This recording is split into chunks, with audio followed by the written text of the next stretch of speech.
ये बताइए। आप बार बार हंसने लग रहे हैं। हाँ बताइए, इनको वोट नहीं मिलेगा फिर? फुरकान जी का चोपड़ा साहब है। फुरकान जी विधायक है उस क्षेत्र के। बेशक विधायक हो, हाँ, आज की तारीख में नगर पंचायत के अंदर जमानत भी जब्त हो जाएगी। सब मेरा परिवार है। वो परिवार कहाँ गया आज? वो परिवार ही तो चुनाव लड़ाएगा।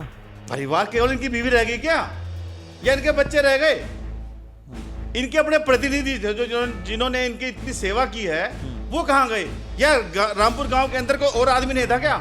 बीजेपी वालों को कांग्रेस परिवार की बहुत चिंता है। परवेज आलम कहाँ से आए? नया चेहरा है कि नहीं है? बताइए, अभी नया चेहरा है कि नहीं है? रामपुर नगर पंचायत की हमने बात की थी और उस वक्त साफ तौर पर सोहन सिंह राणा जी ने कहा था कि रामपुर नगर पंचायत तो हम पक्का जीतेंगे और फुरकान अहमद जी के पास तो कुछ है नहीं। साफ तौर पर उन्होंने कहा था। लेकिन अब रामपुर नगर पंचायत की सीट का समीकरण बदल गया और टिकट हो गया परवेज आलम जी को। सर, आपका बहुत बहुत स्वागत करता हूं मैं। सीट का समीकरण बदल गया, टिकट जो है किसी और को हो गया, तो ऐसे कंडीशन में कितना दुख है आपको? अखिलेश जी नमस्कार जी। सबसे पहले तो मैं आपको नववर्षीय अग्रिम शुभकामनाएं देता हूं कि नया साल आने वाला है और आज हम मिल रहे हैं, शायद उसके बाद मिलेंगे तो नए साल में मिलेंगे। नए साल में मिलेंगे, बिल्कुल। और रही बात टिकट की, ये निर्वाचन आयोग का, सरकार का निर्णय है। जो उन्होंने निर्णय लिया है वो कुछ सोच समझ के लिया होगा ना। उसमें उन्होंने जातीय समीकरण देखा होगा। अगर मैं जनरल हूं, मेरे यहां देखिए कि जनरल मेरे यहां बहुत कम है, तो जातीय समीकरण अगर हुआ है तो मेरे ख्याल से कोई दिक्कत नहीं है। मुझे इस चीज का कोई विरोध नहीं है, कोई दुख भी नहीं है। जो सरकार का निर्णय है वो मुझे मान्य है। अगर टिकट नहीं हुआ तो कोई बात नहीं, हम दोबारा प्रयास करेंगे। तो लेकिन ये होता है ना कि तैयारी आपकी थी, टिकट किसी और को मिल गया, तो फिर उस तैयारी का कोई फायदा तो मिला नहीं फिर आपको? भाई साहब, मैं क्या मैदान से चला थोड़ी गया कोई? हाँ। मैं मैदान से नहीं गया। अभी भारतीय जनता पार्टी ने अपना प्रत्याशी तो उतार दिया है। भारतीय जनता पार्टी ने अपना प्रत्याशी परवेज आलम उतार दिया है जी। और हम भारतीय जनता पार्टी वाले, हमारे को प्रत्याशी नहीं होता, हमारे प्रत्याशी केवल कमल का फूल होता है। और हम कमल के फूल के नीचे काम करते हैं और हम पूरी निष्ठा से भारतीय जनता पार्टी का काम करेंगे। उस पार्टी के लिए हम उसको जिताएंगे। जैसे आपने बहुत सारी बातें कही थी, मतलब आप रामपुर नगर पंचायत, हमें लगा कि रामपुर नगर पंचायत अब आप छोड़ देंगे, कहेंगे ठीक है अब तो टिकट किसी और को हो गया, आप रहने देते हैं। कैसे छोड़ दूं? कैसे छोड़ दूं? अभी तो जो मैंने मुद्दे शुरू किए हैं वो कहाँ जाएंगे? तो मुद्दे जो आपने शुरू किया था, जिस तरह के जो आरोप लगाए थे आपने फुरकान अहमद जी के ऊपर, है ना, वो आरोप लेकर चलते रहेंगे आप? आरोप तो वो आरोप नहीं है, वो सच्चाई है। वो सच्चाई है। मैं सबूत के साथ आपके पास आया था पहले भी, अब भी बोलता हूं, मेरे पास नकल वगैरह सब कुछ है। मैं आपके साथ ऐसे बात नहीं कर रहा हूं। मैं जो भी बात कर रहा हूं, ठोस सबूत के साथ बात कर रहा हूं। खलियान की जमीनें कहां गई, तालाब कहां गए, इस चीज का निवारण होना बहुत जरूरी है।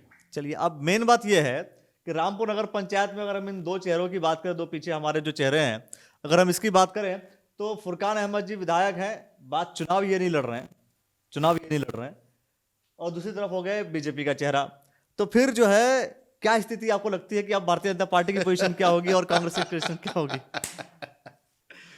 आप एक बात बताइए अखिलेश जी, फुरकान जी के पास ये बोलते थे कि मेरा पूरा गांव, मेरा पूरा परिवार है।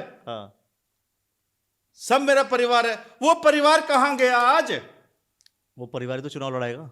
परिवार केवल इनकी बीवी रह गई क्या, या इनके बच्चे रह गए? इनके अपने प्रतिनिधि थे जो जिन्होंने इनकी इतनी सेवा की है, वो कहां गए? या रामपुर गांव के अंदर कोई और आदमी नहीं था क्या जो चुनाव को लड़ सके?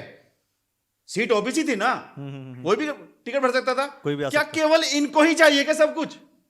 सब कुछ इन्हीं के लिए बना क्या कांग्रेस पार्टी के अंदर? अरे बात सुनो मेरी, अगर आप ऊपर सरकार पे जाएं तो तब भी सब कुछ उन्हीं को चाहिए। उनकी भी वही पारिवारिक स्थिति चल रही है, आज हमारे यहां इनकी भी चल रही है। तो क्या करें बताओ, कहां गए लोग?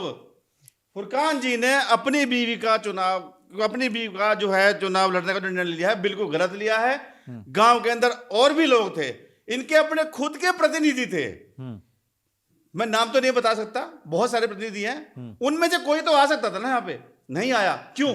क्योंकि कांग्रेस जो है परिवार चलाती है, परिवार के साथ चलती है, पीढ़ी दर पीढ़ी चल रही है। ये सोच रहे हैं कि मेरे भी ऐसे चलेंगे। तो नहीं, अगर मान लीजिए भाई अगर अपनी पत्नी को लड़ा रहे हैं उसमें दिक्कत क्या है? वो भी अब भाई अब चुनाव तो टिकट तो किसी को भी मिल सकता है।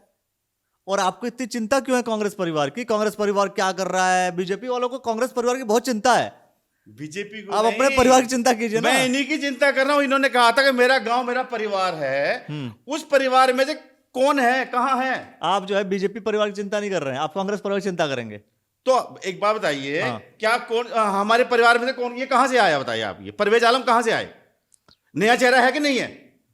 बताइए आप, नया चेहरा है कि नहीं है?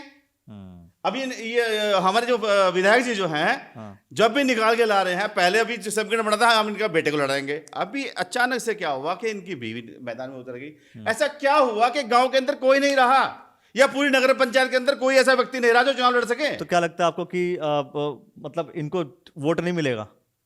ये बताइए। आप बार बार हंसने लग रहे हैं। हाँ बताइए, इनको वोट नहीं मिलेगा फिर? फुरकान जी का चोपड़ा साहब है। अरे फुरकान जी विधायक है उस क्षेत्र के। बेशक विधायक हो, हाँ। आज की तारीख में नगर पंचायत के अंदर जमानत भी जब्त हो जाएगी। अब चलिए देखते हैं कि जमानत जब्त किसकी होती है, भारतीय जनता पार्टी की या कांग्रेस के प्रत्याशी की, या फुरकान अहमद जी चुनाव नहीं लड़ रहे हैं, चुनाव लड़वा रहे हैं अपनी पत्नी को। राइट, अभी तो ये तो सत्य है, इसमें कोई दिक्कत है नहीं। देखते हैं, जो कुछ भी होगा हम आपको इसी प्लेटफॉर्म पर दिखाएंगे। हर एक नगर पंचायत और नगर निगम की सारी इंफॉर्मेशन आपको इसी प्लेटफॉर्म पर मिलती रहेगी। देखते रहिएगा द न्यूज़ वाला नेटवर्क। और आपने जो समय दिया सर, इसके लिए बहुत बहुत धन्यवाद आपका। धन्यवाद अखिलेश जी।